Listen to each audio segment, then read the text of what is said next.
So hello and happy holidays. Last time we checked in, I was in the process of building out my training space here. So it's been a little crazy for the holidays, but as you can see, there's been a couple of big changes in my setup since you saw it last. I've added the treadmill here, and this is a ProForm ProShock 2 treadmill. I've been using it for about 2 weeks so far, and I gotta say it's been working out great for me.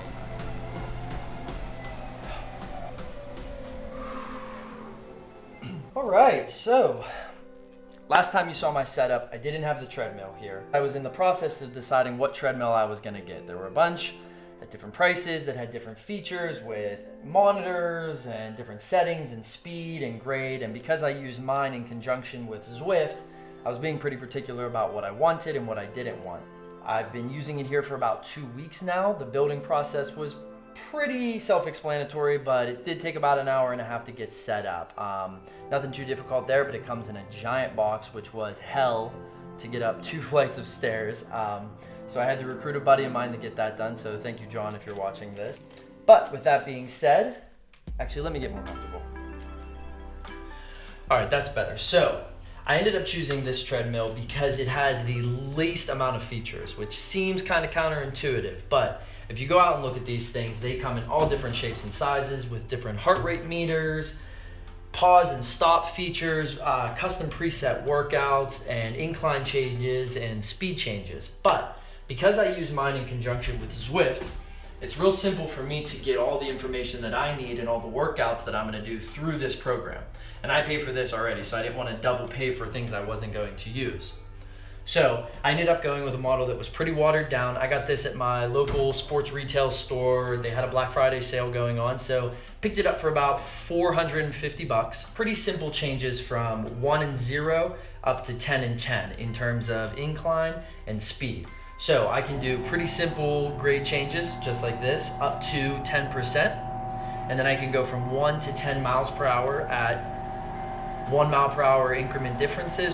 It's pretty quiet. That's the grade change.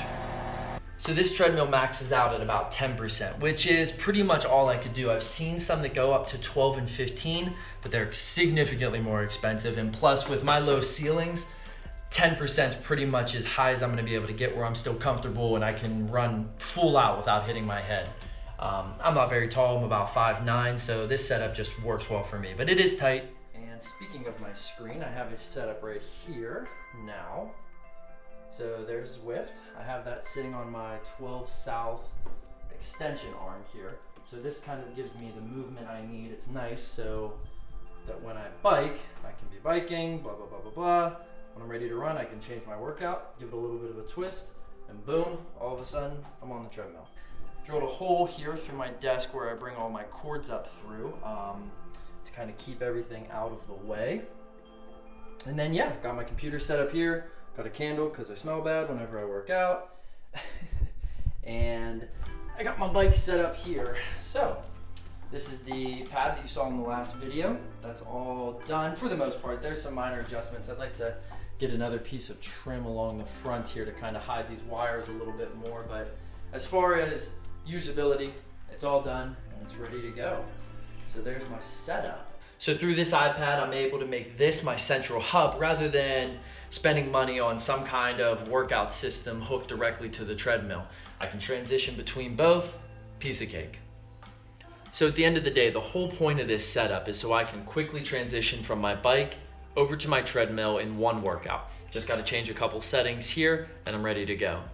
I've become a huge advocate for indoor training, especially where I'm from, where the winter months get incredibly cold. It is 20 degrees out right now, and that's probably the high for the day. Started out maybe 16, 15 degrees today. So for me to be able to throw on my shoes, run upstairs, in some cases put on the heater, put on my fan, jump on the bike, then jump on the treadmill without making a whole day out of it, really adds a lot to my training.